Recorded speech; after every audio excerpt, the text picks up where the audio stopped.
네, 오늘 심층분석 시작은요. 먼지미 언니들 여러분들 아마 이 카이스트생 졸업식에서 입틀막 하는 거 보면서 많이 화났죠. 근데 저는 이게 제가 좀 보는 관점은 이게 진짜 말도 안 되고 딴 얘기 한 것도 아니고 뭐니 뭐니 해도 카이스트 하면 연구개발을 하는 좀 특성화 대학이잖아요. 거기에 어떤 학위 수여식이에요. 그래서 R&D 예산 깎지 말라라고 얘기했더니 갑자기 또 입 맞고 끌어냈습니다. 그것도 졸업식 복을 입고 있는데, 근데 제가 오늘 이런 말씀을 드리고 싶어요. 졸업식의 주인공은 졸업생입니다. 그렇죠? 안 그래요? 졸업식의 주인공은 졸업생이에요. 근데 어떻게 윤석열이 뭐라고 졸업생을 끌어냅니까? 안 그래요? 그렇잖아요. 학위 수여식에 윤석열이 참석한 거 아니에요. 주인공은 졸업생이에요. 졸업생을 졸업식에서 끄집어내는 건 뭐 하는 겁니까? 저는 그게 제일 웃겼어요. 하여튼 뭐 이분이 뭐 내일 기자회견을 한다 그러니까 거기에다가 더 걸린 건 웃긴 건 졸업식 가운을 입고 있던 위장 경호원들이 걸렸어요. 그거 보셨어요? 갑자기 졸업식 가운 입고 있던 애들이 갑자기 막 들고 이거 뿌락치 심어놓고 위장 경호원들까지 걸리고 개망신이죠. 예? 어쨌든 졸업식의 주인공은 졸업생이에요. 졸업생을 끄집어내는, 그런데 뭐하러 갑니까? 예? 한심합니다 진짜. 근데 뭐 저런 일들이 점점 너무 당연시되고 있는, 근데 시대가 시대인 만큼 저런 걸 당연시할 일은 없죠. 하여튼 안타까운 현실입니다.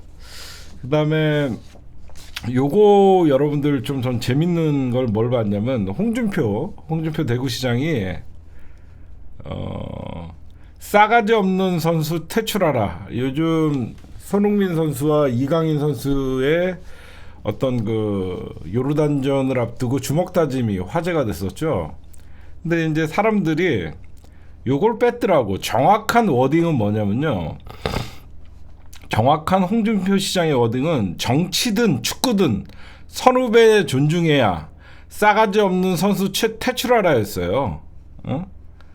이게 정치든 축구든 선후배 존중해야 되고 싸가지 없는 애 퇴출하니까 정치를 뺐습니다. 그래서 이강인에게만 이게 집중이 되는데 한동훈이에요. 정치. 예? 한동훈 겨냥해갖고 싸가지 없는 후배 퇴출시켜야 된다. 이게 언론에서는 홍준표 시장이 이강인의 표적을 삼았다고 얘기하지만 홍준표는 정치인입니다. 정치는 선후배 존중해야 된다라고 하면서 이거 누가 봐도 한동훈 싸가지 없이 했던 거잖아요. 응? 그걸 뺐더라고요. 응?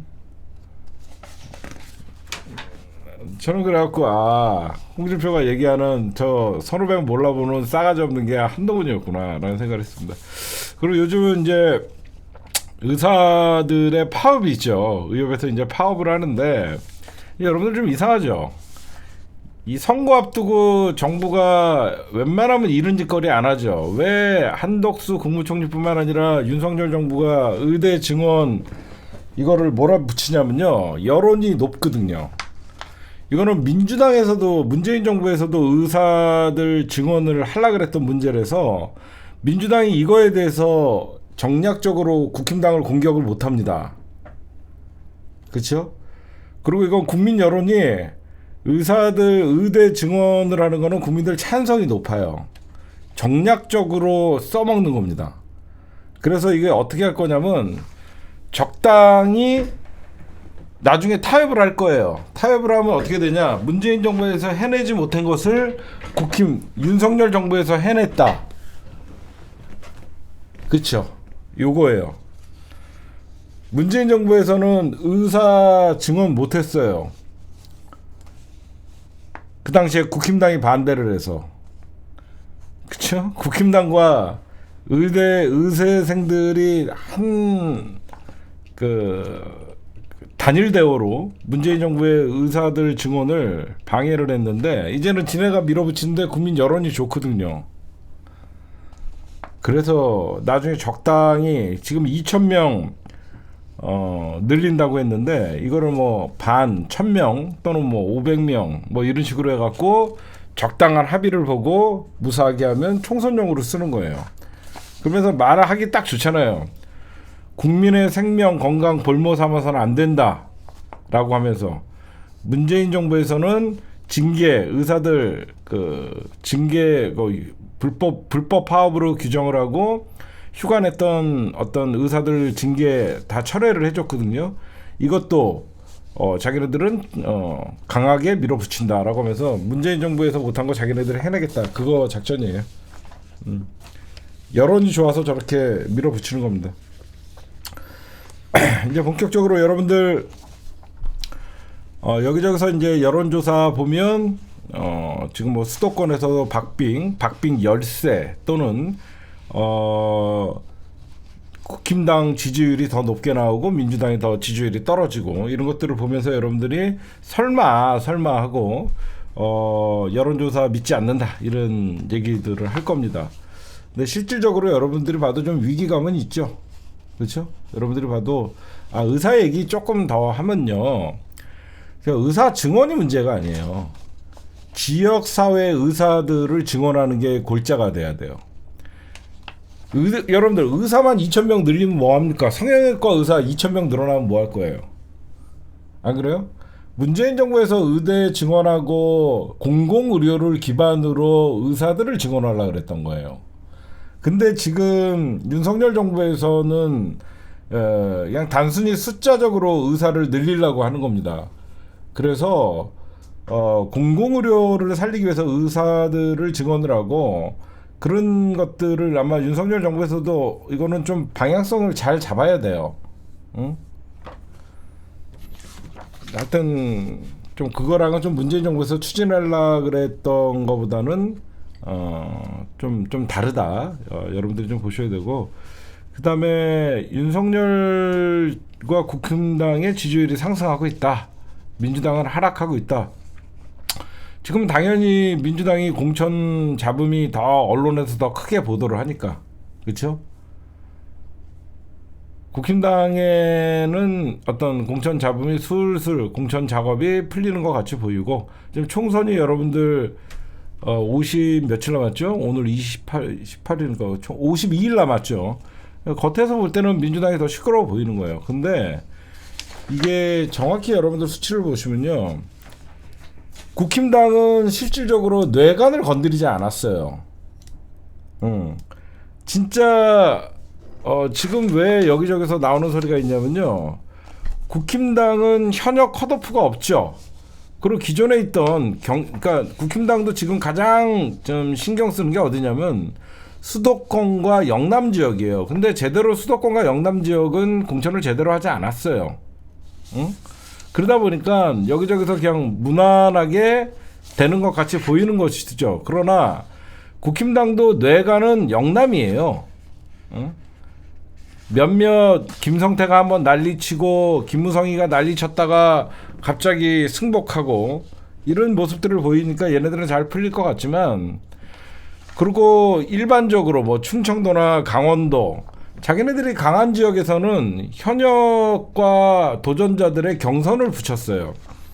그러니까 얘네들이 볼 때는 그렇게 불협화음이 없어 보이지만, 수도권과 이제 본격적으로 영남의 공천이 시작되면 그건 뇌관을 어떻게 극복하냐, 그게 가장 중요한 거예요. 그래서 언론들이 연일 윤심이 차단됐다, 윤석열의 윤심이 차단됐다, 이런 기사들을 써내버리고 그런 거예요.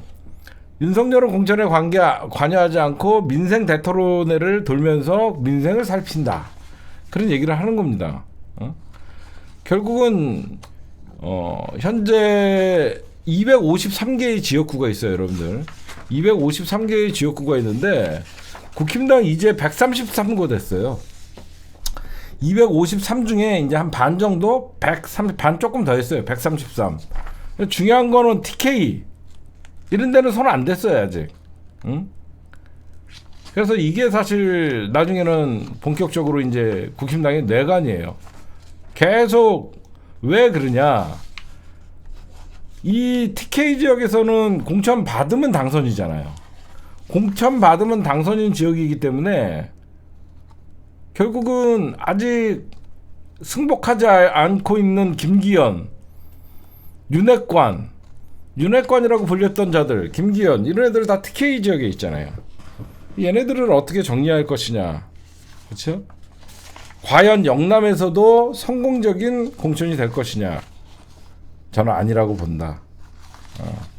지금이야 그냥 고만고만한 지역 그냥 경선 붙여줬고 어차피 그쪽은 지키는 게 중요하니까 강원도나 충청도 그렇잖아요. 강원도나 충청도는 누가 이길지도 모르는 지역이니까 의석을 뺏기기보다는 현역에게 주는 게 낫기 때문에 현역을 컷오프 시키지 않고 어떤 경선을 지금 붙이고 있고 그런 지역이죠. 그래서 지금 민주당과 국힘당이 그러니까 국힘당의 속도가 조금 빠를 뿐이에요. 그 민주당도 지금 뭐 그 공천이 51곳이 확정됐어요. 국힘당은 133곳, 민주당은 51곳, 51. 근데 민주당도 이제 사실 내관은 건드리지 않았죠. 민주당의 내관은 수도권과 호남이에요. 그렇죠? 민주당의 내관은 수도권과 호남, 국힘당은 수도권과 영남. 근데 민주당도 이제 영남부터 공천을 시작한 거예요. 그러면 별 탈이 없잖아요. 영남은 나가서 누가 될지 모르니까. 그렇죠? 거기에 이제 저번에도 제가 잠시 말씀드렸지만 민주당이 현재 국힘당과의 공천 이런 과정에서 더 힘든 어떤 싸움을 해야 되는 게 여러분 반드시 잊지 마세요. 2020년 총선과 지금의 2024년의 총선은 이 구도가 자체가 달라요. 2020년은 우리는 집권 여당이었어요. 집권 여당이었기 때문에 지금 봐봐요. 김성태나 김무성 이런 애들이 갑자기 왜 개 난리 브루스를 피다가 왜 갑자기 얘네들이 승복을 할 것 같아요. 줄 수 있는 카드가 많다 그랬잖아요. 그렇죠? 집권 여당일 때는 국회의원 불출마 선언을 하면 기관장이나 공관장 또는 장관 또는 대사 수많은 그 장관 국회의원과 버금가는 대우를 해줄 수가 있어요. 응? 근데 민주당 이재명 당대표는 정면 돌파를 할 수밖에 없어요. 정면 돌파를 할 수밖에 없기 때문에 도저히 어떤 줄 수 있는 카드가 없잖아요. 응? 줄 수 있는 카드가 없기 때문에 시끄러운 거예요. 저는 민주당이 이제 어떤 난관이 좀 앞으로 기다리고 있냐면요. 지금 검찰이 여기저기서 이제 민주당을 미리 작업을 다 해놨잖아요. 어떤 민주당 전당대회 돈봉투 사건 거기에 연루돼 있는 기동민, 그러니까 돈봉투 사건에 연루돼 있는 지금 또 검찰이 갖고 있는 의원들의 명단 그게 첫 번째 내관이에요. 거기에서 뭐 이성만 이런 사람들은 이미 날라갔고 두 번째 이제 옵티머스 사건에 연관돼 있었던 기동민과 이수진 그리고 어떤 검찰이 한동훈이가 무슨 뭐 돈 봉투 소리 들었다고 떠들었던 노웅래 이런 문제들이에요. 왜 그러냐면 누가 봐도 이제 검찰의 수사를 받고 있는 거 이런 의원들 기소된 의원들 이걸 어떻게 처리하냐가 지금 민주당이 가장 이게 머리가 아픈 거예요. 왜 그러냐면 누가 봐도 이런 분들은 좀 억울해도 이번에는 불출마를 선언을 하고 자기가 명예회복을 하고 돌아오겠다 이게 사실 맞는 건데 이분들 입장에서도 검찰 탄압이라고 주장하거든요. 그렇죠? 이분들도 검찰 탄압이라고 주장하거든요. 응? 이분들도 검찰 탄압이라고 주장하고 심지어 노웅래는 이재명 너도 기소당하지 않았냐 이런 식으로 나오니까 이재명 당대표 입장에서는 이게 정리가 힘든 거예요. 응? 그래서 민주당도 요거 속도가 그래서 나지 않는 거예요 지금. 그래서 저는 근본적으로 이재명 당대표가 좀 적극적으로 그 공관위원장과 이 공천 문제에 대해서 특히 수도권 문제에 대해서 하려 그러면요, 민주당도 불협화음을 좀 줄이려 그러면 어떻게든지 웬만하면 경선으로 가야 돼요. 그렇죠? 그리고 정치력을 좀 발휘해 갖고 검찰 수사 받고 있는 사람들은, 동봉투 사건 연루된 사람들이나 기소를 당한 사람들은, 그러니까 이 새끼들이 알아서 좀 선당우사 정신으로 좀 불출마 선언을 하고 해줘야 되는데, 이게 자꾸 이재명 당대표랑 비교를 하는 거예요. 검찰이 작업을 해놓은 거예요 이게. 응? 검찰이 작업을 해놓고 무더기 기소를 해놨기 때문에 물밑에서 이게 불만이 터져 나오는 거예요. 응? 그래서 이게 아마 이재명 당대표도 가장 신경 쓰이는 지점이 아닌가 생각하고, 그 다음에 이제 어떻게 보면 총선의 최대 승부처는 뭐니 해도 수도권이에요. 그쵸? 특히 49석을 갖고 있는 서울은 여러분들 지역구가 49개요. 지난 2020년 총선에서는 민주당이 49개 중에서 41개를 먹었어요. 서울에서 민주당이 49석 중에서 41석을 먹었어요. 과연 이번에도 41석 이상을 먹을 수 있을지 봐야 되는데, 그러니까 민주당이 8석을 서울에서 뺏겼었는데, 그 당시에 민주당이 뺏긴 지역을 다시 탈환하려고 하는 게 어디냐면 종로는 이낙연이가 이겼다가 이낙연이가 대선에 나간다 그러면서 사실 지역구를 반납을 했다가 최저영이가 보선에서 당선을 돼갖고 저희가 종로를 뺏겼잖아요. 원래 42개를 먹고 7개를 뺏겼었거든요. 그래서 이번에 민주당이 현재 서울에서 갖고 있는 지역구 중에서 민주당이 탈환을 해야 되는 게 어디냐면 종로, 용산, 그리고 강남을은 예전에 전현희 의원이 당선된 지역도 있었고, 이 강남을이 왜 좀 이번에는 가능성을 비추고 있냐면 16,072가구가 개포동 재건축 여기에 좀 달려 있어요. 그래서 이 개포동 재건축 이쪽에 어떻게 민심이 달려 있냐라고, 여기에 이제 인재 영입인 강청희 전 한국공공조직은행장을 전략 공천을 했죠. 그렇죠? 강남을은 예전에 우리 민주당이 먹은 적도 있으니까, 그래서 여기도 민주당이, 그러니까 종로, 용산, 강남을 여기도 한번 해볼 만하고, 그 다음에 국힘당이 노리는 지역은 어디냐면 중성동구을, 이게 지역구가 합쳐진 거예요. 그렇죠? 지금 뭐 임종석 실장이 나온다 만다 이거 갖고 좀 시끄러운 지역이죠.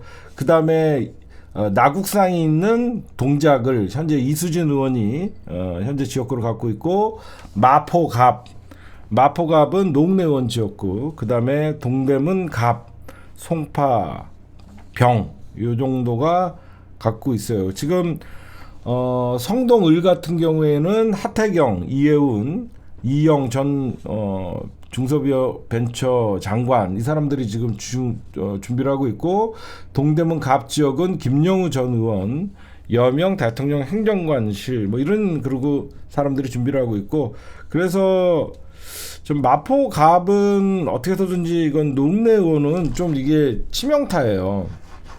그렇죠? 이게 마포 갑이 잘못하다가 마포 을로도 번지고 용산으로도 번질 수가 있거든요. 그래서 제가 보면 농내 의원이 좀 결단이 있어야 되는데, 응? 좀 이런 것들이 좀 민주당이 좀 잘 해야 돼요. 그 다음에 송파병도 지금 남인순인가요? 송파병? 제가 알기로는 송파병에 누구죠? 남인순이에요? 송옥주예요? 송파병이 누구죠? 남인순이죠. 근데 이 지역은 과거에는 호남 출신 분들이 이쪽에 좀 많아갖고 야성이 좀 셌었는데, 이쪽에 이제 거여 마천동 일대가 재개발되면서 유입된 청년 표심에게 달려 있는 지역이에요. 그래서 여기도 이제 좀 어떻게 싸우냐 이거에 따라서 좀 달라지고 있는데,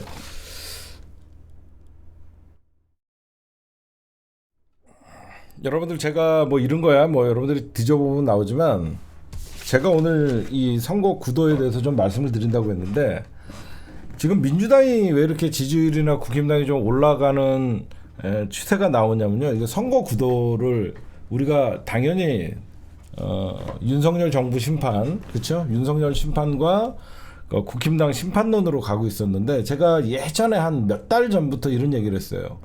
선거가 다가오면 쟤네들은 선거 구도를 바꾸려고 할 것이다. 야당이 발목 잡는다 그래갖고 야당 심판론으로 갈 것이다. 거기에 문재인 전 정부 심판론, 거기에 이제 쟤네들이 들고 나온 게 운동권 청산론이었잖아요. 이 운동권 청산론 그 이면에는 문재인 정부가 운정권 세력들이 집권을 했다라는 게 깔려 있는 거예요. 그러니까 쟤네들은 전 정부 심판론과 야당 심판론으로 지금 가려고 하는데, 그 구도가 잘 엎어지지 않을 것이다. 제가 그런 말씀을 좀 드렸는데, 지금 민주당이 위기에 몰려있는 어떤 여론조사나 이런 것들을 보면 다 이유가 있어요. 어떤 이유가 있냐면요,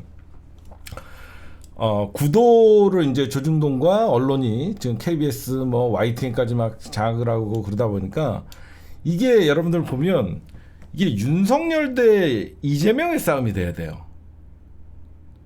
여러분들 이게 되게 중요한 얘기예요. 이번 선거를 여러분들이 자꾸 윤석열을 지우면 안 돼요.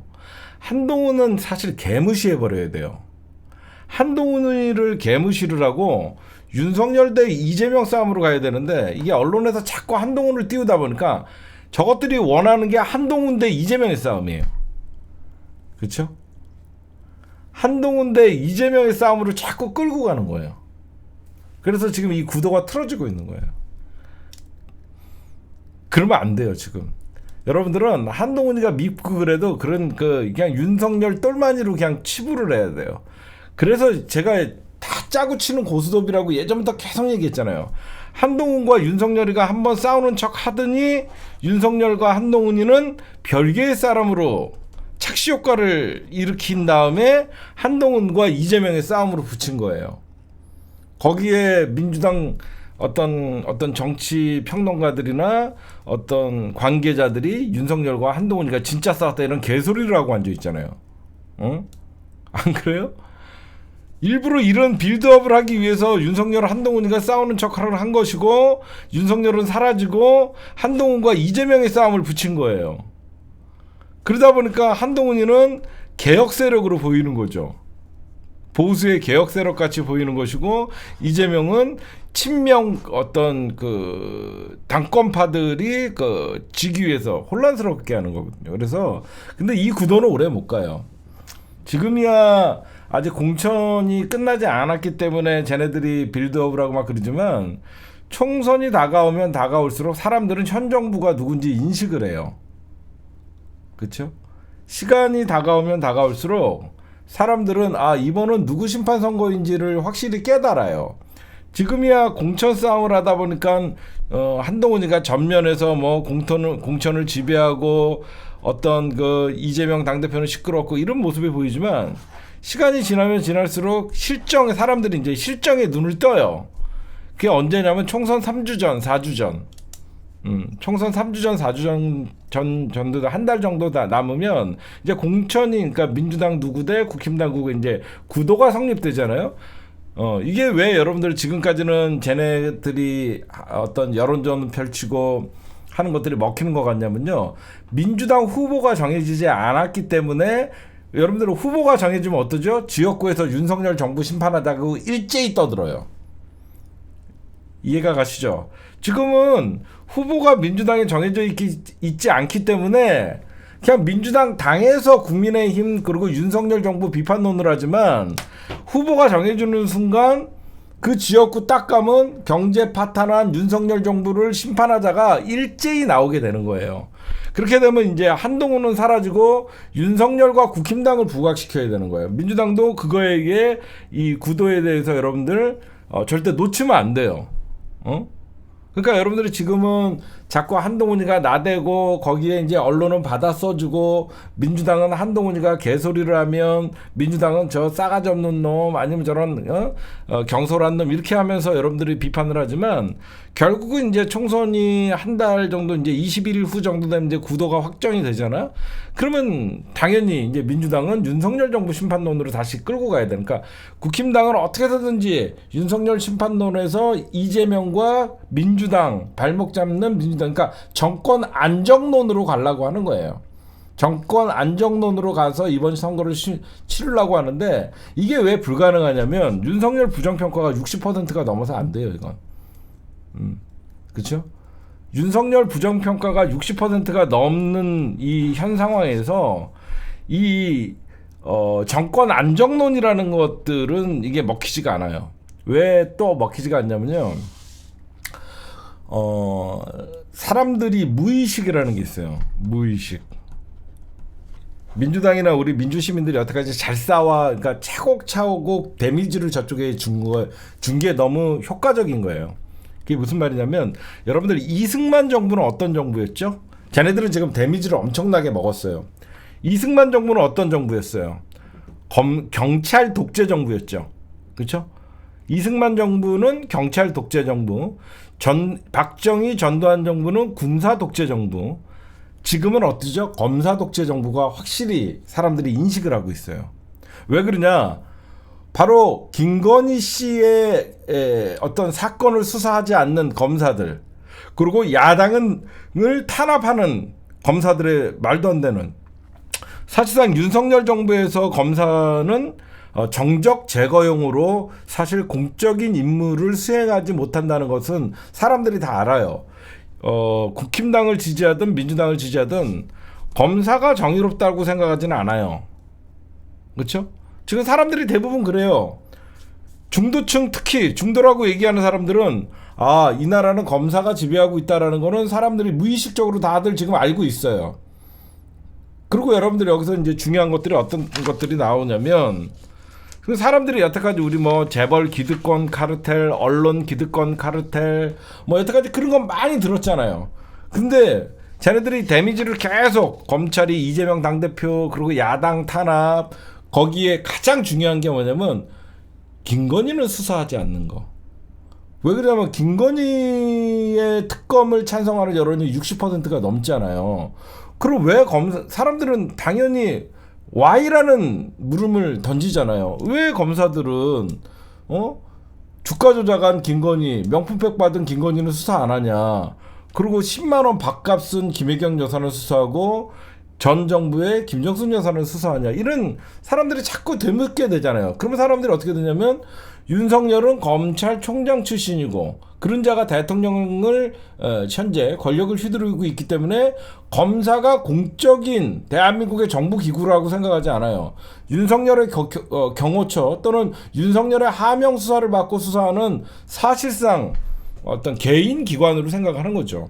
그러니까 사람들이 어느 순간부터 여러분들 여야 지지자들에다가 이제 그 중도라고 하는 사람들이 가장 여러분들 개혁의 대상이 누구라고 생각하냐면 검찰이라고 생각해요. 이게 굉장히 중요한 프레임 싸움입니다. 그렇죠?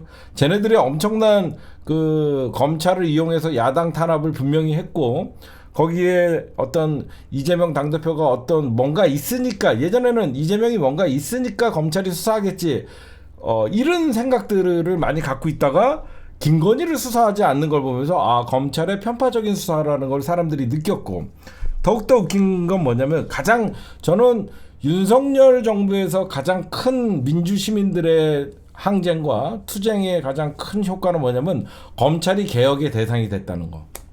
그거에 대해서는 국힘당 지지자나 민주당 지지자나 국힘당 의원들이나 민주당 의원들이나 이거는 둘 다 토를 다지지 않는 걸. 그렇죠?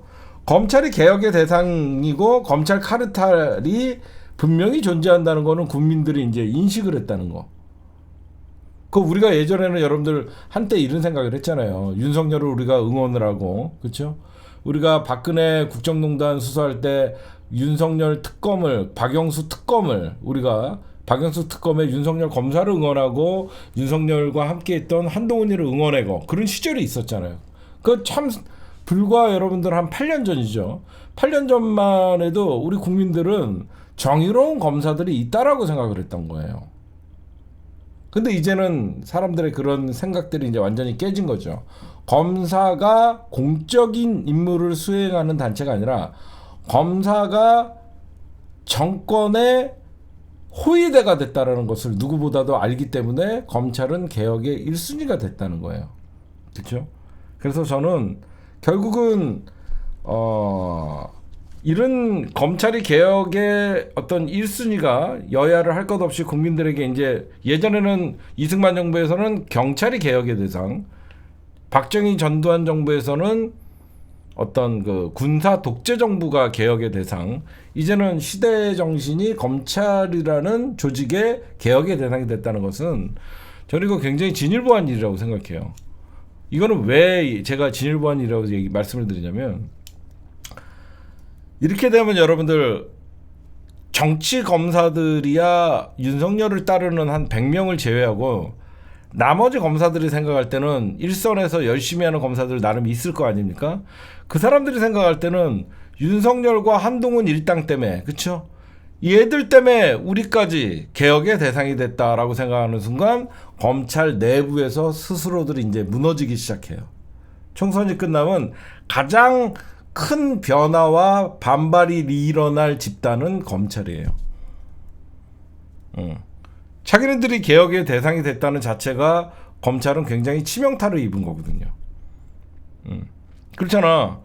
윤석열의 저런 정치질, 검찰총장에서 대통령으로 바로 가고 윤석열 사단 특수부들이 정계를 진출하면서 검찰은 더 이상 어떤 정의의 심판자가 아니라 국민들에게는 개혁의 대상이 되는 순간 검찰 내부에서도 이제 자성의 목소리가 나올 수밖에 없고, 결국은 이제 총선 이후에 검찰 내부의 문제들 스스로가 무너지는 그런 날들이 지금 다가오는 것이다. 저는 그런 말씀을 드리고, 왜 그러냐면 여태까지 여러분들 윤석열의 힘으로 검찰 수사를 막고 있었잖아.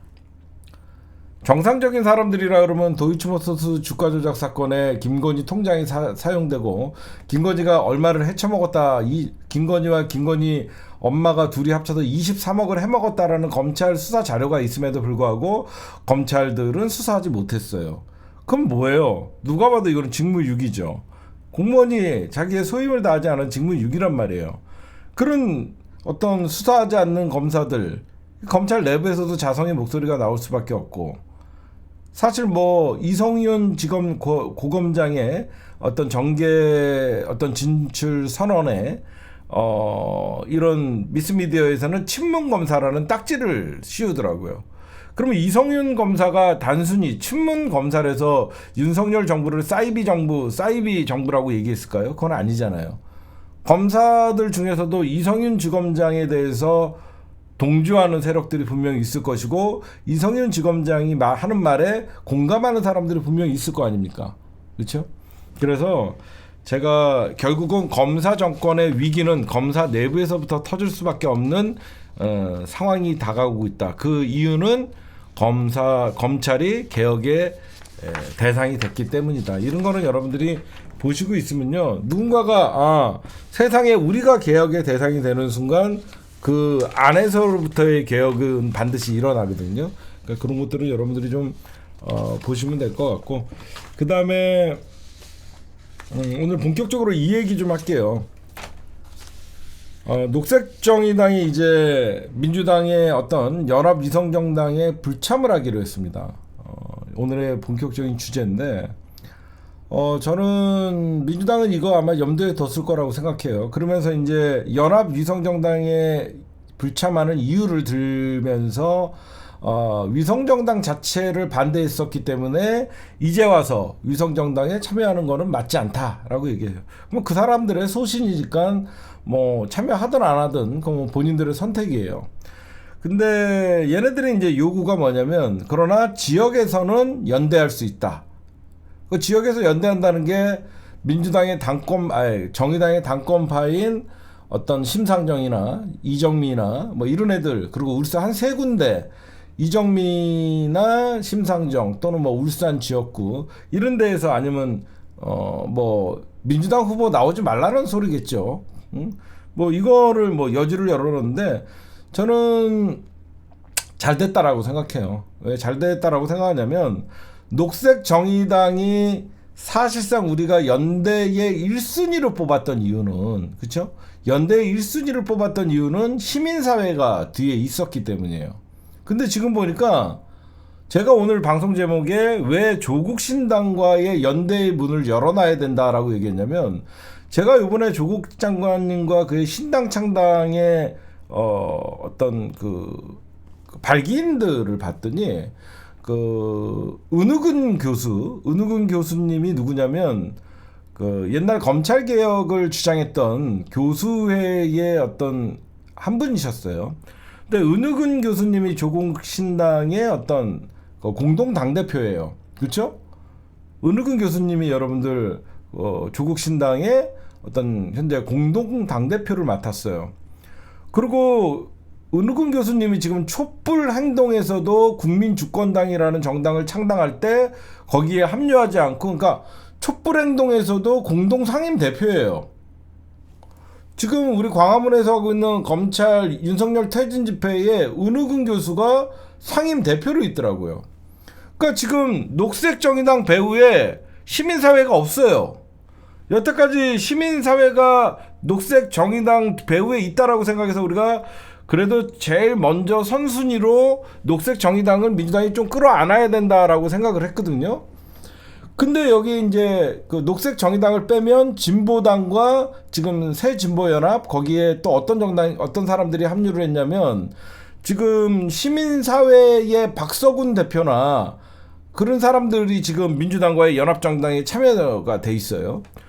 지금 녹색정의당 배후에는 시민사회가 없어요. 이미 민주당과 연합을 하고 있는 시민사회의 지금 인사들이 박서군 대표뿐만 아니라 다 여기 지금 연합정당 안에 들어있고, 저쪽 조국 신당에는 이미 촛불 행동에서 국민주권당 창당한다는 세력들 말고 지금 민주 진보의 윤석열 퇴진을 바라는 사람이 조국 신당에 합류가 돼 있어요.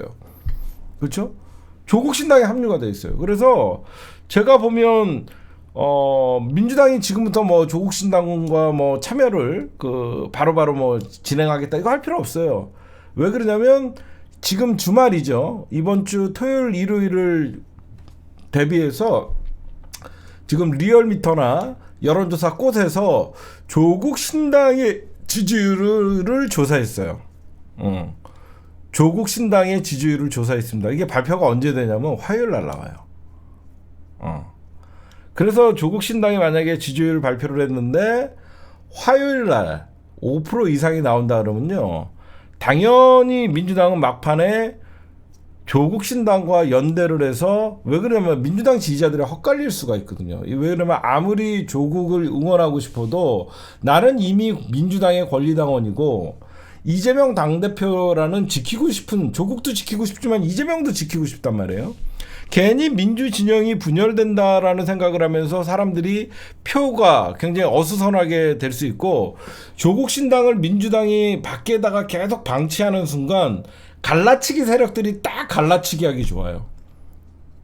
그쵸? 뭐 조국 배후에 누가 있다, 조국이 뭐를 뭐 의원 내각제를 만들려고 한다, 이런 말도 안 되는 개소리를 하면서 조국 신당을 계속 민주당이 바깥에 놓는 순간 민주당과 민주당 비례 위성정당과 조국 신당을 갈라치게 하기 딱 좋아요. 그래서 제가 딱 보니까 그거예요. 이번 주말에 조국 신당에 여론조사가 나오고 조국 신당이 5% 이상 7% 정도만, 시작은 한 3% 이상만 나와도 돼요. 시작은 한 3% 정도만 나오면 이제 민주당 지지자들이 조국 신당과 합당을 하자고 하면 돼요. 그렇잖아요. 왜 그러냐면 여러분들이 보시면 말은 여러분들이 안 하지만 조국 장관은 민주당 들어오고 싶은 사람이에요. 그렇죠? 조국 장관님은 민주당에서 정치를 하고 싶어하는 사람인데 워낙 검찰에서 그리고 언론에서 조국을 악마화 시켜놓고 그놈의 흔하지도 않은 한 번도 시험해보지 않은 중도층이 조국을 욕한다, 조국을 거부감이 있다, 이런 언론의 프레임으로 민주당의 어떤 나는 민주당에서 정치를 하고 싶다라고 말할 수 없는 조국을 만들어 놨어요. 그렇죠? 조국을 사실상 조국은 민주당에서 정치를 해야지 이번 어떤 조국 신당과 민주당이 연대해서 사실 그 비례 연합 정당이 된다 그러면 민주당 지지자들이나 검찰 개혁을 열망하는 사실상 모든 민주 세력들은 민주연합 비례정당에다가 투표를 할 수 있거든요. 싸울 필요도 없고, 그렇죠? 진짜 몰빵은 조국 신당과 연대를 했을 때 왜 정의당 빠져나갔잖아. 아, 그래? 녹색 정의당 빠져나갔지. 아픈 손가락 조국 장관님 민주당이 합세해갖고 이제 완전체의 민주연합 비례정당이 나가면 이만큼 몰빵 선거가 되지 않겠습니까? 그렇죠? 응? 그러니까 명확하지도 않은 중도 타령하면서 늘 조국을 멀리하고 정말 여러분들 중도가 조국을 욕하고 중도가 조국에게 손가락질을 했다 그러면 2020년 총선은 민주당이 폭망을 했어야죠.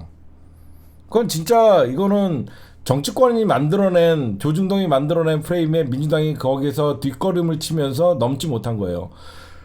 수백만 건의 조국 가족과 그의 조국 장관에 대한 기사가 가장 많이 나왔을 때는 2019년부터 총선을 앞둔 직전까지였어요.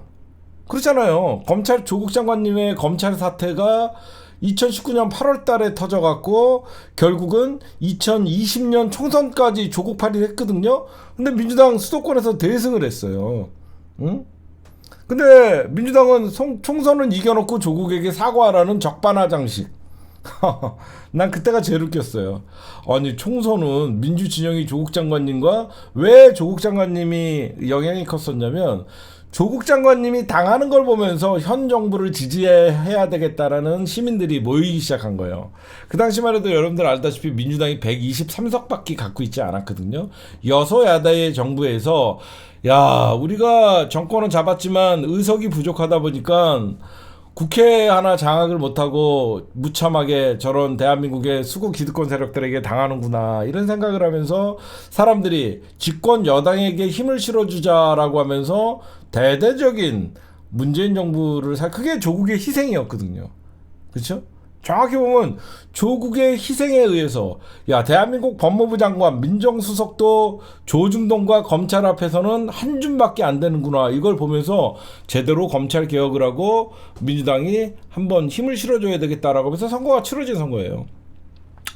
그런데 그 이후에는 무조건 선거를 이겨놓고 조국은 사과하라.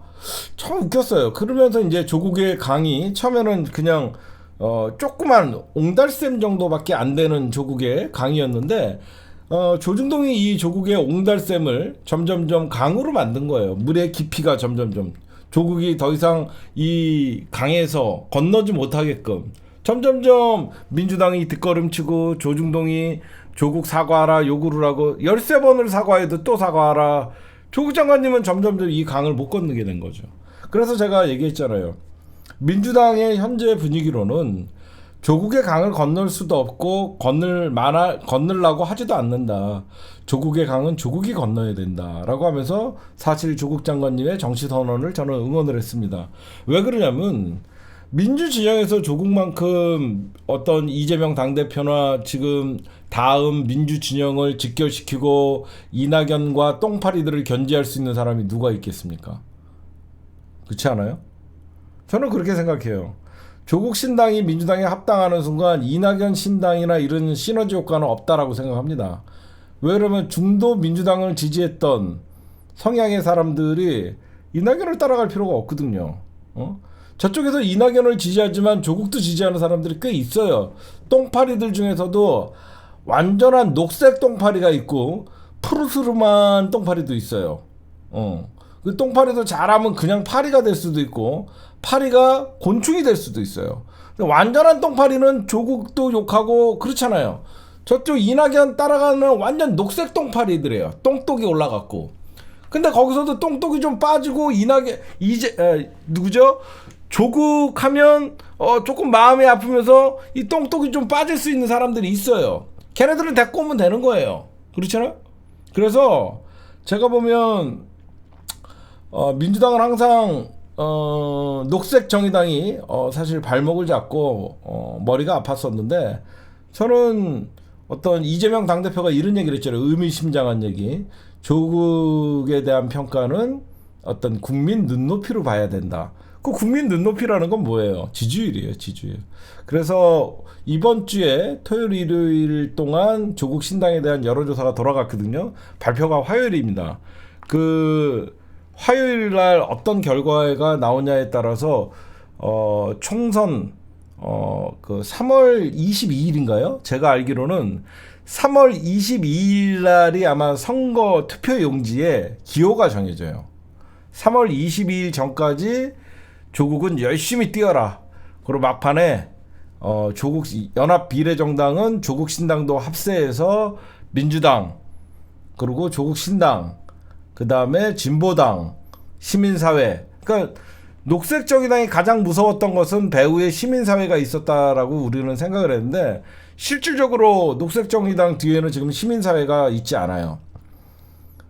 그 박서군 대표나 은우근 교수님이나 촛불행동이나 이런 관계자들은 전부 지금 현재 박서군 대표 같은 경우는 시민사회 몫으로 민주당의 연합비례정당에 지금 합류돼 있는 상태고 어떤 촛불행동이나 윤석열 퇴진본부에서 공동 상임대표를 맡고 있는 은우경 교수님은 조국 신당에 가 있거든요. 그렇죠? 그리고 진보당, 과거에 민중당이었던 진보당도 현재 민주당과의 어떤 그런 그 연합비례정당에 상의를 하고 있고 그래서 제가 보면 녹색정의당은 이번에 아마 민주당에 참여를 안 한 게 아마 두고두고 그쵸? 두고두고 제가 보면 후회를 할 겁니다. 녹색정의당은 3%가 나오지 않아요. 제가 분명히 말씀드리는데 녹색정의당이라는 이 정당은 그러니까 정의당이 여러분들 사실상 힘 빠졌기 때문에 정의당이 힘 빠졌기 때문에 지금 녹색당을 끌어안았잖아요. 근데 정의당도 지금 제가 취재를 해보니까 머리가 아프대요. 사실 정의당은 의석을 갖고 있는 원내 정당인데 녹색당 애들이 엄청나게 강경한 애들이 붙어갖고 정의당을 쥐락펴러 간다는 거예요. 그래서 배진교 의원이 나온 거예요. 사실상 요번에 정의당의 어떤 배진교 의원이나 이번에 실무자들은 민주당의 비례연합에 합류하고 싶었대요. 근데 의석 한 석도 없는 녹색당이 강하게 위성정당은 근본적으로 우리와 맞지 않는다. 현실도 모르고 주제 파악도 모르고 하다가 녹색정의당 합쳤더니 지금 2%가 안 나와요. 그럼 3% 여러분들 3%가 안 나오면 의석이 돌아가지 않습니다. 제가 보면 녹색정의당은 조국 신당과 민주당 그리고 진보당 거기에 새진보연합 그다음에 시민사회가 합쳐질 경우에는 녹색정의당은 이제 역사 속으로 사실상 이제 청산되는 어떻게 보면 제가 보면 낡은 진보예요. 그 사람들은 시대에 맞지 않는 그러니까 제가 정의당을 마음을 접었던 가장 큰 이유는 쟤네들은 민주당이 집권하든 국민의힘이 집권하든 무조건 여당을 까는 버릇. 그쵸? 그걸 인정을 할 수 없었어요. 저는. 어떻게 민주당이 집권을 했으면 민주당 이중대 소리를 듣더라도 민주당과 손을 잡고 국힘당을 괴멸시켜야지 민주당이 집권했다 그래갖고 민주당 집권 여당을 까는 게 야당이라는 생각을 갖고 있는 낡은 진보의 생각을 갖고 있더라고요. 진짜로. 지금 그런 것들을 보면서 정의당이 이제 역사 속에 이제 이번에 심판 어떻게 보면 국힘당 심판과 비례는 정의당 심판의 선거, 그렇죠? 지역구는 민주당 심판의 선거, 국힘당 저는 이게 구도가 아주 좋은 것 같아요. 제가 보니까 지역구는 국민의힘 심판 선거, 비례는 어차피 지지층 결집 싸움이잖아요. 여러분들 비례 선거는요 어느 지지층을 더 결집시키냐예요. 사실상 민주당 생각해보세요. 조국 장관님, 조국 신당, 민주당 지지층, 이재명 지지층, 거기에 시민사회, 진보계열 이 지지층만 합쳐도 기본 베이스로 40% 깔고 들어가요. 그쵸? 기본적으로 40%를 깔고 들어가고 거기서 플러스 중도층 10% 15%만 하면 민주당이 압승을 하는 거예요. 어? 그래서 제가 보면 녹색 정의당 때문에 오히려 조국 신당 찍어야 되겠다라는 사람들이 꽤 있었거든요. 저는 녹색 정의당이 빠져나감으로써 여태까지 녹색 정의당이 민주당의 비례 연합정당에 들어왔다 그러면 걔네들은 민주당에게 조국 신당과는 절대 함께할 수 없다라고 미리 천명을 했기 때문에 조국 장관이 들어올 수 있는 어떤 그 틈이 없었는데 녹색 정의당이 이제 나감으로써 이제 민주당은 조국 신당의 지지율을 보고 유연하게 선거 막판에 조국 신당을 위성 정당으로 받아들일 수 있는 틀이 마련됐다라고 저는 볼 수 있을 것 같아요. 왜냐하면 민주당 지도부에서도 그 박홍근이나 세게 어떤 조국과나 연대할 일 없다 이렇게 얘기했지만 선거는 막판에 가면 어떻게 될지 모르는 거예요. 그래서 저는 어제 녹색 정의당이 빠져나감으로써 비례정당의 머리 골치 아픈 게 좀 해소됐다 이렇게 저는 봅니다. 일단은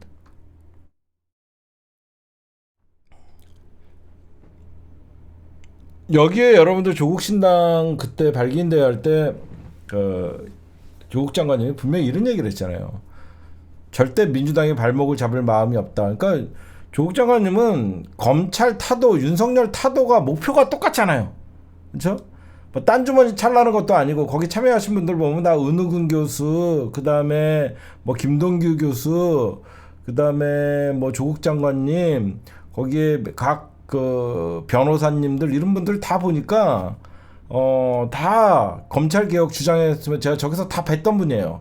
서초 항쟁에서 뵀던 분들, 그 당시에 검찰 개혁 주장했던 교수협의회나 변호사협의회 거기서 다 나왔던 분들이에요. 그래서 저는 민주당이 이제 조국 신당의 지지율을 보고 막판에 이제 민주당 지지자들 여기저기서 이제 또 조국 신당과 민주당의 비례 정당이 이제 또 갈라치게 하려고 그럴 거 아니에요.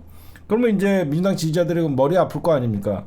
결국 이제 민주당 지지자들은 이번에도 민주당 비례에다가 선거를 몰빵할 수 있는 그런 계기를 만들 수 있지 않을까 저는 생각합니다. 아마 이게 가능할 거예요. 제가 보니까 하는 시나리오로 지금 가고 있더라고요. 참 가만 보니까 여러분들도 아마 가능해 보이죠. 녹색 정의당이 빠져나가니까 그게 가능해 보여요. 그래서 왜 이게 제가 가능할 거라고 보냐면 조국 신당이 지역구 선거 나오는 거 아니잖아요. 그렇잖아요. 조국 신당이 지역구에 나가면 지역구에서 심판해달라라고 할 수 있지만 사실 조국 신당은 비례정당이거든요. 비례정당에 출마하기 때문에 자연스럽게 조국 장관님이 이제 아직은 정해져 있지 않지만 이성윤 전 고검장님이나 이런 분들을 인재 영입으로 해서 누가 봐도 윤석열 퇴진 그 다음에 검사 정부를 종식시키기 위해서 조국 신당이 나왔다라고 하면 국민들이 생각할 때 검찰은 개혁의 대상이라는 게 공감대가 있기 때문에 조국 신당의 인재 영입이 그래서 여러분들 조국 장관님이 인재 영입 위원장을 맡은 거예요. 이제 이해가 가시죠? 조국 장관님이 조국 신당의 당대표로 안 하고 왜 인재 영입 위원장을 맡았냐면 자칫하다가 이상한 사람들이 들어와 갖고 민주당을 비판하고 이런 사람들이 진보에 꽤 있잖아요. 꽤 이상한 사람들이 문재인 정부 비판하고 민주당 비판하는 사람들이 거기 들어와 갖고 또 당 시끄럽게 할 수 있기 때문에 이번 총선에 나갈 인재 영입 위원장을 조국 장관님이 한 거예요. 그러면 이제 우리 민주당 지지자들 당연히 이번에는 민주당이 총선에서 꼭 승리를 해야만 이재명 당대표도 살고 윤석열도 퇴진시키고 국힘당 어떤 이런 심판받는 선거가 돼야 되기 때문에 자연스럽게 이제 민주당 지지자들과 검찰 개혁을 요구하는 시민들이 합세가 되는 순간 이 선거에 시너지 효과가 나오는 거죠. 그래서 여러분들 이번 선거의 구도는요. 무조건 윤석열 검사 독재 심판 선거가 돼야 돼요. 아까도 잠깐 얘기했지만 이 언론에서는 계속 한동훈과 이재명의 싸움을 붙이려고 하는데 이재명 당대표는 웬만하면 한동훈을 급이 안 맞잖아. 그래서 자네들은 한동훈이가 국힘당 비대위원장 되자마자 막 이재명 대 한동훈 이번 총선을 앞두고 무슨 대선 여론조사를 합니까? 그런 너무 웃긴 그 구도를 잡고 있는데, 그 구도는 선거 막바지에 가면요 결국은 지금 대통령이 누구지? 윤석열? 그럼 윤석열 심판, 검사들 윤석열 검사 독재 심판 선거가 이루어질 거라고 생각해요. 그래서 결국은 녹색 정의당은 자립을 선택했습니다. 원내 진입 못 됩니다. 진짜로. 그 대신 이제 민주당이, 녹색 정의당이 이제 또 목리를 부릴 거예요. 어떤 목리를 부리냐? 자기네들은 민주당의 위성정당에 합류를 안 했잖아요. 그럼 여기저기서 이제 지역구에서 이제 정의당 후보들을 낼 겁니다.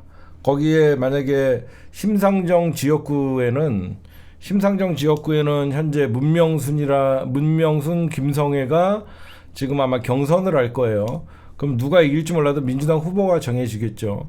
그러면 이제 심상정, 김성애 단일화가 돼야 되는데, 김성애가 된다 그러면 심상정과 김성애가 단일화가 돼야 되는데, 죽어도 양보 안 하갖고 3자 구도로 되면 당연히, 왜 그러면 현역이 프리미엄이 있잖아요. 지금 현재 심상정이가 자기 지역구에서 자기 조직을 갖고 있기 때문에, 과연 심상정, 김성애 할 때 김성애의 양보를 요구할 테지, 지가 사실 사퇴를 하거나 후보를 양보를 하지는 않을 거 아닙니까? 거기에 이제 이정미, 인천 여기저기서 이제 1%, 2%는 뺏어 먹으려고 이러면 아마 그걸 갖고 아마 민주당을 좀 협박할 가능성이 있는데, 이 기회에 날려버리십시다. 이 기회에 어떤 정의당은 심상정이가 망쳤어요. 제가 한때 여러분들 심상정 좋아했어요. 여러분들도 한때 심상정 되게 시원했잖아요. 200만 원도 못 받는 노동자가 200만 명이나 돼요. 뭐 하시는 거예요 지금? 하면서 예전에는 한때 심상정이가 노회찬 의원이 살아계실 때까지만 해도, 노회찬 의원이 살아계실 때까지만 해도 참 총명했었는데, 노회찬 의원이 돌아가시고 나서 심상정은 사실 그 정당이 심상정 사당화가 됐고, 그런 사당화 속에서 자기 국회의원 지역, 심상정이가 이번에 도전하면 여러분들 4선이에요. 4선. 4선을 도전하면서 사실 지난 대선에서도 심상정은 자기 더불어시민당이라는 위성정당을 만들었다는 그런 안가품을 하면서, 완주를 하면서 사실 윤석열 정부에 공헌을 한 것도 있죠. 그러면서 사사건건 문재인 정부의 발목을 잡았었고, 국힘당과 연대를 했던, 그리고 정의당 하면 노동자의 어떤 대변인, 그리고 약자의 대변인, 그리고 이런 정당이었는데, 어느 순간 인재영이 위효정 같은 애들 갖고 패미정당으로 만들어버리고, 이런 것들을 보면서 이런 지금이야 자립을 택해서 민주당 비례연합에 참여를 안 했지만 자살이다. 자립이라 쓰고 자살이라 읽는다.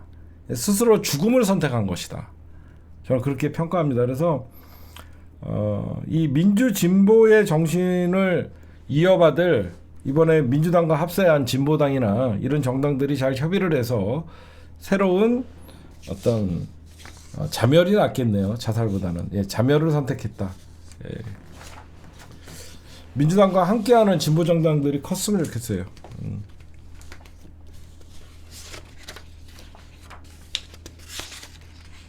그러니까 여러분들 이번 총선 구도가, 그러니까 조중동이 양비론을 내세워서 민주당도 싫다, 국힘당도 싫다라고 하면서 처음에 민주당 지지율을 좀 박스권에 가다 놨었잖아요.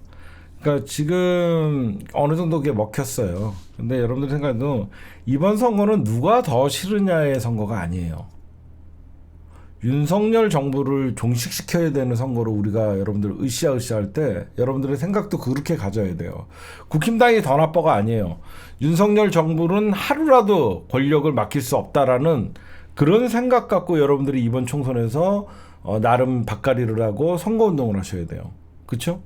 우리가 국힘당, 민주당도 욕먹지만 국힘당이 더 나빠. 이런 총선을 우리 지지자들이, 여기 제 방송을 보시는 분들은 정치 고관여층이잖아요. 정치 고관여층부터 민주당보다는 국힘당보다는 민주당 찍어야 돼요가 아니라 윤석열을 단 하루도 권력을 맡기면 대한민국이 망한다는 거를, 이걸 많은 사람들이 알게끔, 일깨우게끔 해줘야 돼요. 그렇죠? 그래서 이번 총선에 반드시 대승을 해서 윤석열 정부를 탄핵을 하든 뭐 탄핵하는 순간 집권이 정지가 되니까. 그래서 이 윤석열 검사 독재 정부가 대한민국의 경제를 망치고 외교를 망치고 안보를 망치고 대한민국 국민 정체를 위기로 빠뜨리고 있다라는 걸 국민들에게 각인시켜주는 선거운동이 돼야 돼요, 여러분들. 알겠죠? 그래서 우리가 어떻게 하든지 앞으로 쟤네들은 뭐 어떻게든지 대통령 지지율을 띄우고 어떤 국민의힘 지지율을 띄우면서 동반 상승한다 이렇게 얘기하지만, 선거는 막판으로 갔을 때 사람들은 무엇을 위한 선거이냐라고 생각을 하잖아. 그렇죠? 우리가 소위 중도라고 얘기하는 사람들이, 예전에는 여러분들 중도는 경제 상황에 많이 휘둘려요. 그래갖고 나를 위한 선거를 하는 사람들을 중도라고 했잖아. 우리는 우리 진영을 위한 투표를 하지만 그 사람들은 나를 위한 선거를 하거든요. 제가 중도는 어떤 개념인가? 그럼 나는 무엇인가라고 생각했더니, 나는 늘 대한민국의 앞날 그리고 우리 진영을 위해서 나는 투표하는 사람이지만, 중도는 나를 위해서 투표하는 사람들이에요. 그렇기 때문에 중도가 아무리 윤석열이가 나대고 한동훈이가 나대도, 중도는 윤석열 정부에서 가장 피해를 입고 경제 망한 거에 대해서 가장 지금 시민들이 피부를 느끼고 있기 때문에, 나를 위해서 투표하는 중도가 받아들일 때 과연 윤석열을 찍을 만한 메리트가 있을 것이냐? 없죠. 그렇죠? 누가 봐도 중도라는 사람들이 윤석열의 게 어떤 힘을 줘야 되는 이유를 찾기가 힘들잖아요. 경제면 경제, 주식이면 주식, 외교는 외교, 안보는 안보. 그 어떤 것도 윤석열을 밀어줘야 될 의미가 없잖아요. 그 어떤 당위성이 없잖아요. 그래서 제가 보면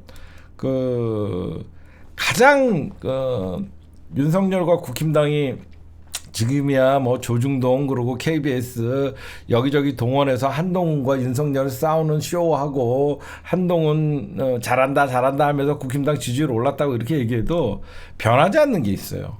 그게 뭐냐면 윤석열에 대한 반감입니다.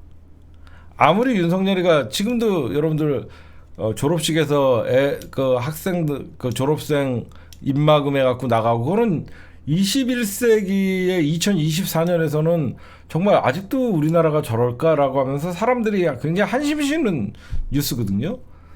그러니까 누가 봐도 윤석열 부정평가는 변하지 않아요. 윤석열 부정평가는 변하지 않아요. 그렇죠?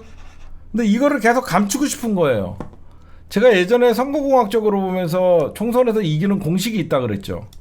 대통령 지지율과 집권 여당 지지율이 100을 넘으면 그 선거는 집권 여당이 유리하다. 윤석열 지지율 지금 30%대죠. 국힘당 지지율 30%대예요. 둘이 합쳐봐야 뭐 35 나온다고 합시다. 둘이 합쳐야 70%예요. 둘이 합쳐야 70%예요. 여러분들이 2020년 총선 때 그 당시에 문재인 대통령 지지율이 몇 %인지 아세요? 대통령 지지율이 60%였어요. 문재인 대통령 지지율이. 2020년 4.15 총선 앞두고 문재인 대통령 지지율이 60%였어요. 민주당 지지율이 몇 %였는지 아세요? 50%였어요. 50%. 110이 넘었어요. 110. 110이 넘어갔고, 이게 진짜 맞다니까요. 대통령 지지율과 집권 여당의 지지율을 했을 때 100을 넘어가면 과반는 정도를 봐요. 근데 이번에 여러분들 자세히 보시면요, 그러니까 이런 분명히 선거공학적으로 조금만 아는 사람들은 아는데, 얘네들이 어떤 변명을 하냐면 대통령 지지율이 꼭 선거에 영향을 미치는 건 아니다라고 하면서 이명박 정권 때 2012년 선거를 비교를 해요. 2012년 선거 때 이명박 집권 말기였죠. 그때 여러분들 알다시피 이명박이가 12월에 퇴임을 하고 총선이 봄에 치러지는 거예요. 그때 국힘당이 과반 이상을 얻었어요. 2012년에는 국힘당이 그 당시에 이명박 지지율이 20%대였어요. 대통령 지지율이 20%대였는데 왜 그 당시에는 국힘당이 대승을 할 수 있었냐? 박근혜가 등장을 했던 거예요. 박근혜가 비상대책위원장으로 들어오면서 박근혜와 이명박이는 누가 봐도 앙숙이었단 말이에요. 그래서 박근혜가 국힘당의 어떤 비대위원장으로 들어오는 순간 박근혜가 야당이었던 거예요. 사람들이 볼 때. 한마디로 박근혜가 지휘하는 총선이 박근혜가 정권 교체라고 생각을 했어요. 철저하게 이명박과 박근혜가 국힘당 그 당시에 신한국당이었나? 뭐였죠? 그 당시에 한나라당을 분리를 시켰어요. 이명박 따로, 신한국당 따로. 박근혜가 있는 신한국당은 이명박과 다르다 그래갖고 신한국당이 총선에 이기는 것이 정권 교체라는 프레임을 씌웠던 거예요. 그래갖고 사실상 이명박은 지지율이 20%밖에 되지 않지만 그리고 바로 대선이 12월에 있었기 때문에 박근혜가 이끄는 한나라당을 지지하는 게 곧 정권 교체라고 생각을 했고 미래 권력에게 그때랑 지금이랑은 상황이 달라요. 그렇죠? 상황이 다르고 2020년 총선과 2024년 총선도 되게 다르고요. 2020년은 민주당이 대승할 수 있었던 일은 민주당이 집권 여당이었었고, 지금은 민주당이 집권 야당이고, 그래서 되게 불리해요, 그렇죠? 엄청나게 불리하죠. 그 당시에는 검찰이 대놓고 선거에 개입 못했죠. 그래도 조국 장관님을 멸물지화를 시켰지만 오히려 민주 진영이 검찰 개혁하라 그러면서 똘똘 뭉쳤고 국정원이나 선관위도 선거에 개입을 못했던 상황이고 어느 정도 언론은 중심을 잡고 있었고 그 당시만 해도 그런데 지금은 KBS는 아예 공영방송이 아니라 땡볕 방송이 돼버렸고 YTN도 지분이 넘어가면서 어떻게 변할지 모르고 조중동은 미쳐서 날뛰고 있고 대한민국의 공관들은 대놓고 윤석열 정부 빠는데 하염이었고 대통령은 대놓고 관권 선거를 부채질을 하고 검찰은 노골적인 야당 탄압을 넘어서는 정치 개입을 하고 있고 그러니까 여러분들이 이재명 당대표가 리더십이 없거나 이재명 당대표가 무능해서 지금 더불어민주당의 공천 잡음이 있는 게 아니에요. 이해가 가시겠죠? 그러니까 민주당의 주류의 교체가 일어나고 있기 때문에 시끄러울 수밖에 없고 그동안에 있었던 어떤 민주당의 중진 의원들이 절대 자기 어떤 선당우사의 정신이나 이 불출마라는 거에 대해서 굳고 왜 그러냐면 이번에 총선이 민주당이 분위기가 좋기 때문에 민주당이 이번에 나가면 조금만 하면 된다라는 생각을 해서 자기한테 조금 흠이 있거나 그러는 사람들은 스스로가 좀 불출마를 선언하고 후배들에게 길을 좀 터줘야 되는데 지금 대부분이 이번에는 내가 버티기만 하면 수도권이나 이쪽에서는 이길 승산이 있다라고 생각을 하니까 지금 안 나가는 거예요 지금. 하여튼 국힘당이나 조중동이 얘기하는 정권 지원론은 통하지 않습니다. 아무리 정알못이라 그래도 윤석열이 잘못하고 있다라는 국민 부정평가가 60%가 넘기 때문에 정권 심판론이 결국 여러분 선거 막판 지금이야 여러분 한동훈이가 나대니까 국힘당과 한동훈 윤석열이 좀 대립각으로 보이고 그거 쉬워라 그랬잖아요 제가. 근데 선거가 여러분들 다가오면 다가올수록 어떻게 되냐면 대통령과 국민의힘이 하나로 보여요. 그렇죠? 진짜로 여러분들 대통령과 국민의힘은 결국은 하나로 보일 수밖에 없어요.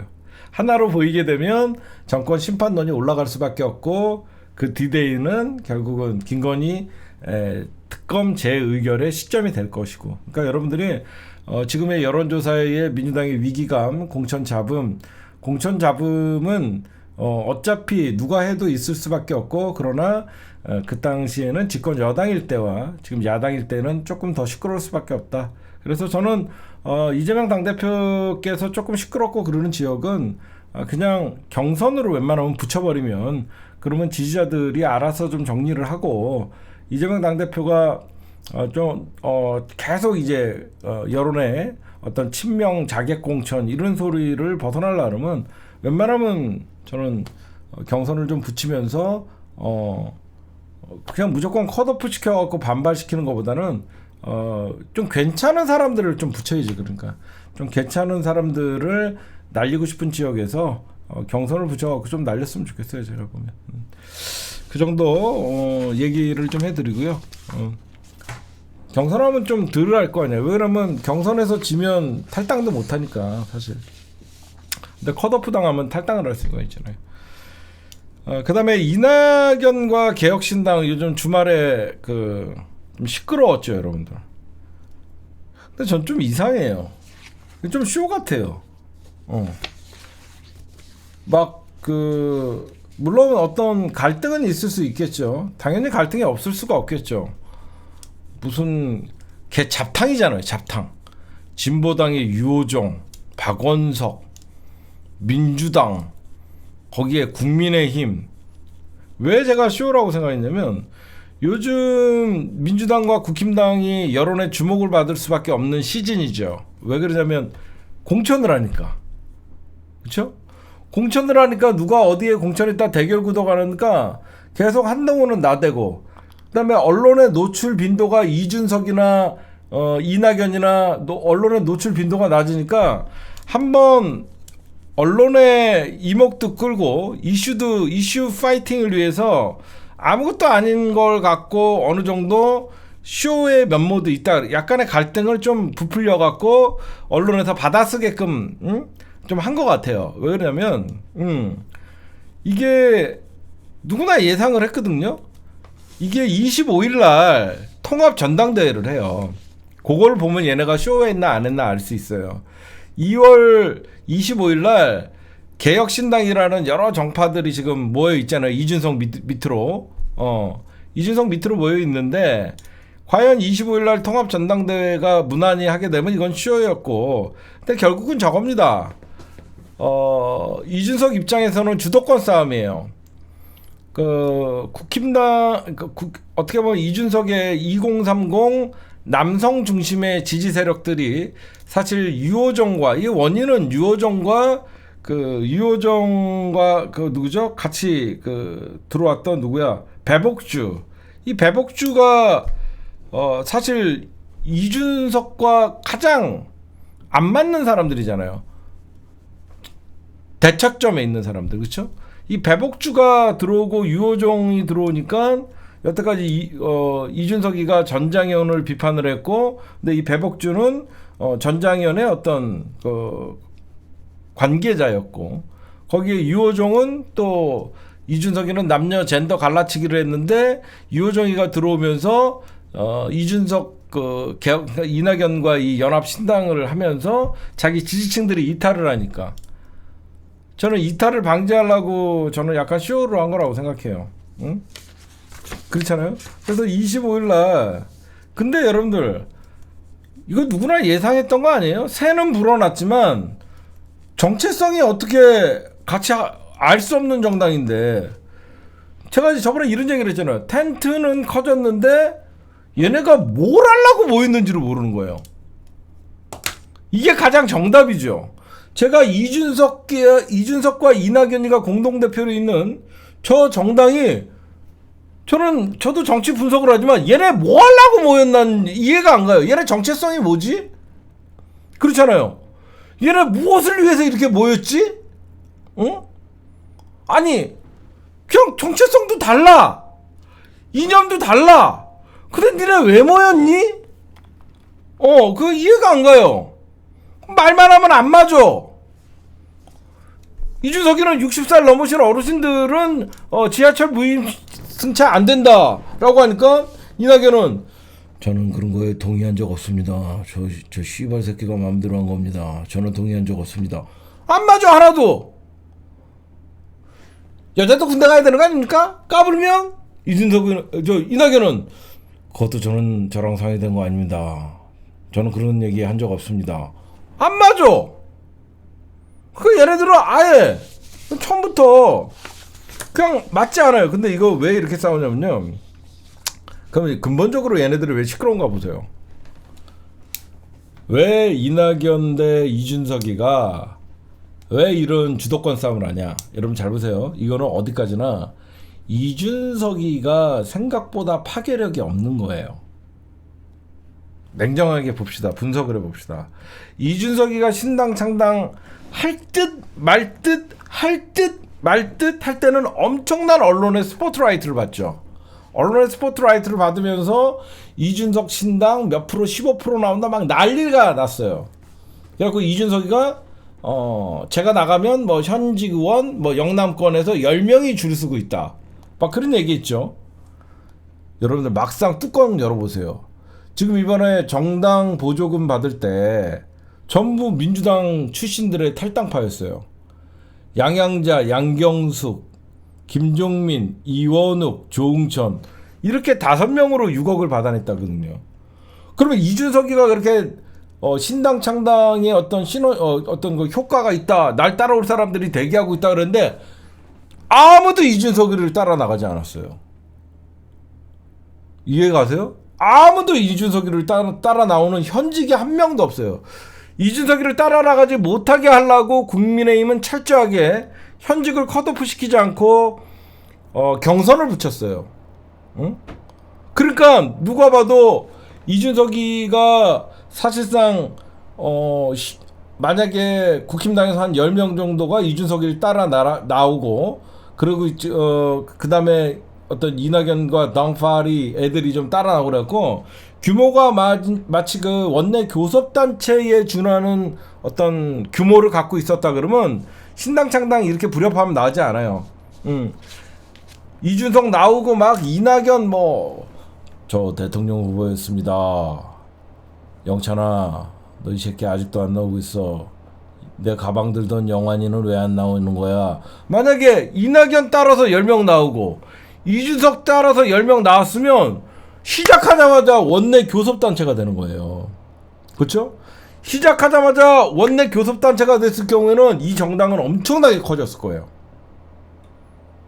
그런 생각하죠. 시작하자마자 원내 교섭단체의 규모의 양당 탈당파들을 끌고 나왔더니 이준석이 볼 때는 쟤 비용신 뭐 큰소리만 치고 막 국무총리 출신에 막 호남은 지꺼인 척 했더니 아무도 없어. 이낙연 뒤에. 생각해보세요. 양경숙이가 이낙연 보고 나갔어요? 양양자가 이낙연 보고 나갔어요? 양양자는 이준석 편이에요. 조응천, 김종민, 누구야? 이원욱이가 이낙연 보고 나갔어요? 당대표 이준석, 이낙연 공동 당대표로 하고 있지만 얘네 보고 나온 사람은 아무도 없어.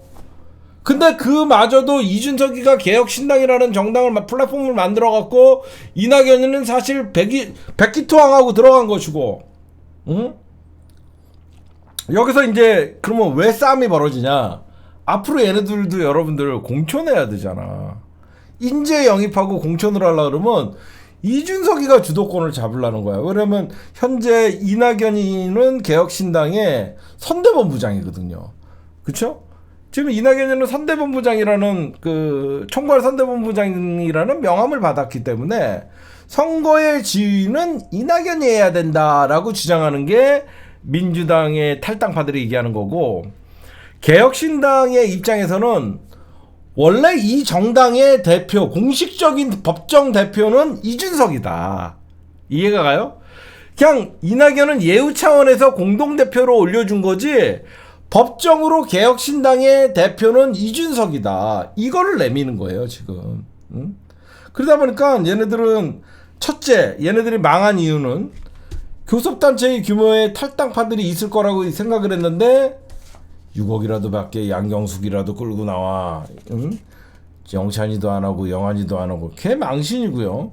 결국 그래서 오죽하면 이낙연이 광주에 나가라, 이준석이 대구에 나가라, 응? 이런 얘네들이 이낙연이가 뭐 광주에 나간다 그래갖고 이낙연이가 광주에서 당선되겠습니까? 이낙연이가 왜 안 나가려 그러냐? 저 씨발 새끼나 나가서 떨어지면 정치 은퇴시키려는 거 아니야? 이낙연이가 여러분들 광주에 나가갖고 똑 떨어지면 어떻게 돼요? 은퇴해요, 은퇴.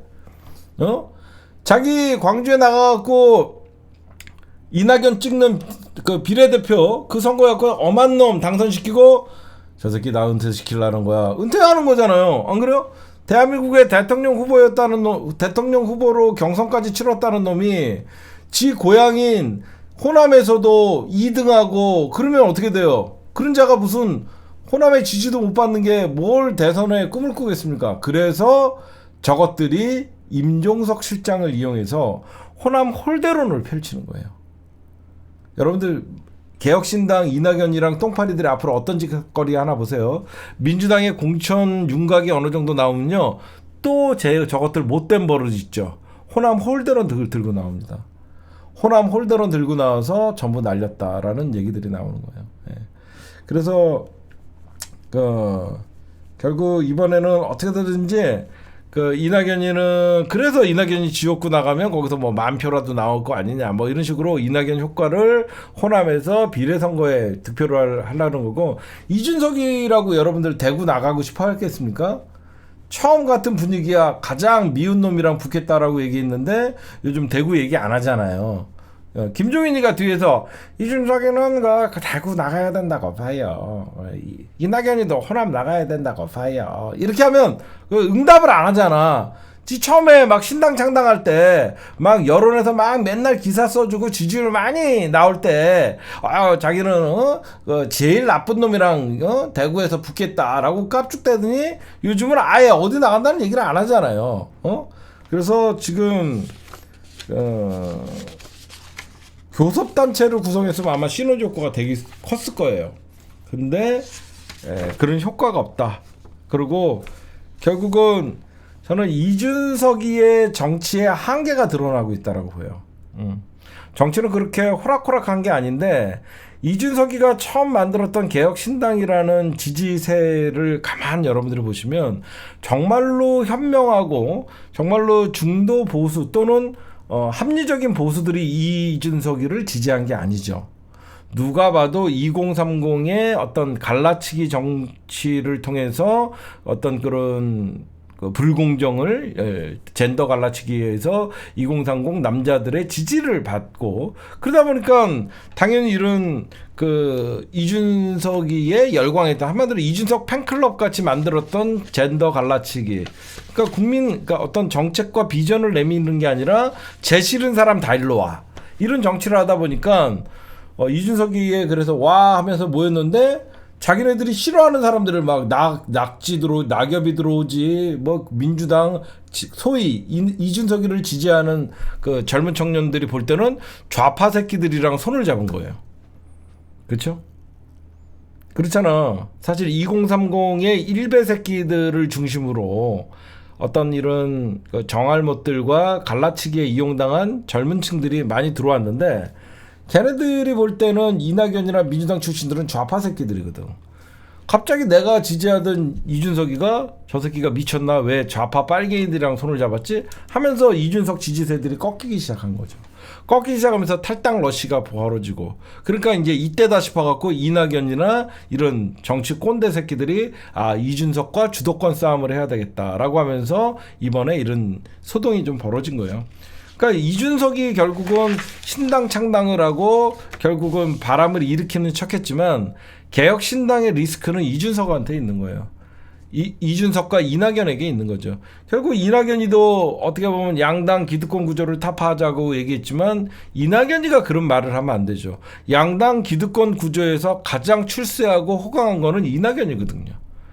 민주당에서 4선을 했죠. 민주당에서 전남도지사 했죠. 민주당 정권에서 국무총리를 했죠. 민주당 당대표를 한 자가 양당 기득권 정치 청산하자라고 하는 건 지나가는 개도 웃죠. 그래서 결국은 이준석 신당의 실패는 이준석과 이낙연이라는 결합할 수 없는 정체불명의 잡탕들이 모여갖고 서로 자기 사람 공천하려고 영입하려고 하는 그 싸움에서 지금 사실 그 힘의 대결을 펼치고 있다라고 여러분들이 보시면 될 것 같아요.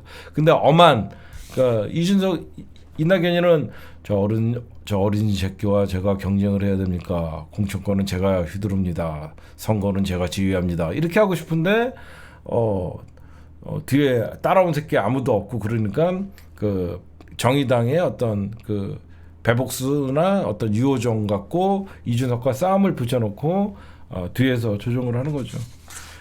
이게 언론에다가 좀 뭐 이제 비춰지면서 그러니까 개혁신당이 존재감이 나왔기 때문에 25일 날 통합 전당대회가 이루어지나 안 이루어지나 그거만 여러분들이 좀 예의주시해서 보면 될 것 같아요, 여러분들. 그렇죠? 25일 날이 저거예요. 통합 전당대회. 근데 저쪽은 통합이 될 수가 없어요.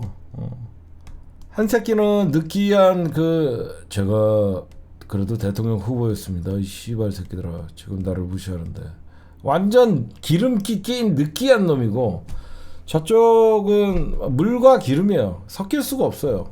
왜 그러면 호남을 베이스로 하고 있는데 어떻게 국힘당 전 대표와 저런 애들과 손을 잡을 수가 있어요? 아니 정체성이 맞지 않고 이념도 맞지 않아요. 그래서 저쪽은 사실상 제3지대? 제3신당의 역할을 할 수가 없죠. 여러분들 뭐 유호정이나 뭐 저런 애들 박원석이나 저런 애들이 무슨 시민사회나 정의당에서 어떤 큰 개파를 이뤄갖고 정의당 당원들을 빼갈 수 있는 힘이 있습니까? 뭐가 있습니까? 그냥 껍데기들만 다 나간 거예요. 정의당에서 껍데기들만 다 나간 거고 그 유호정이랑 합류한 거고 민주당에서도 꼭 나가야 될 새끼들만 잘 나가준 거고 그러니까 사실 이제 조국 장관님의 지지율은 개혁신당의 침몰로 왜냐면 중도 보수라고 하는 사람들은 양당의 어떤 좀 맨날 싸우는 모습 이런 것들 언론에 비추어지는 모습을 보면서 새로운 신당 한번 찍어야 되겠다라고 생각했던 사람들도 있을 텐데 그 이낙연을 보면서 신당이라고 생각하지는 않을 거 아니에요, 그렇죠? 그래서 그것보다는 검찰 개혁을 주장하고 그런 사람들에게 표를 그래서 조국 신당이 어떻게 보면 개혁 신당에 갈 표를 조국 신당이 어느 정도 흡수할 수 있을 거예요. 그래서 개혁 신당의 지지율은 계속 떨어질 수밖에 없을 겁니다. 그래서 화요일 날 여러분들 발표되는 조국 신당의 여론조사가 굉장히 중요합니다. 그래서 올라가는 추세냐, 시작부터 만약에 현재 개혁 신당이 한 4% 나오고 있는데 조국 신당이 5%, 6%, 7%까지 만약에 치고 올라간다 그러면 제3신당은 조국 신당이 되는 것이고 녹색 정의당이 이탈을 했기 때문에 민주당은 선거 막판에 3월 22일까지인가 아마 통합을 하면 되거든요. 앞으로 시간은 한 달 정도 남았기 때문에 민주당이 공천 작업 마무리하고 지역구 대전 만든 다음에 민주당이 선거 막판에 연합 비례정당에 조국 신당이 합류하는 게 민주당 지지자로서도 피로감이 없고 이번이야말로 제대로 몰빵할 수 있는 그런 선거 구도가 잡힐 거라고 저는 생각합니다. 여러분들 지금이야 뭐 민주당 지지율이 떨어지고 국힘당이 올라가고 대통령 지지율이 회복을 개소리고요. 선거가 이제 민주당 후보가 정해지지 않아서 그래요. 민주당 지역구의 후보가 딱 정해주는 순간 일제일 윤석열 심판론이 올라갈 것이고 선거가 다가오면 다가올수록 국힘당과 윤석열은 하나의 모습으로 보일 것이다. 여러분들이 이렇게 좀 생각해 보시면 지금이야 공천 파동이 어디가 더 시끄럽냐. 민주당이 조금만 문제 있어도 조중동은 대서특필을 하고 국힘당은 마치 술술 잘 풀려가고 윤심 공천이 없는 것 같이 얘기하지만 국힘당의 에켈레스크는 영남 지역에 공천이 시작될 것이고 민주당은 이런 와중에 이제 경선이나 여러 가지 이제 하나하나 산을 넘어가는 과정이니까 여러분들이 그렇게 크게 걱정하지 마시고 이번 선거는 윤석열 심판, 검사 독재 심판으로 구도의 변화는 일어나지 않을 것이다. 그렇게 말씀드리고 싶습니다.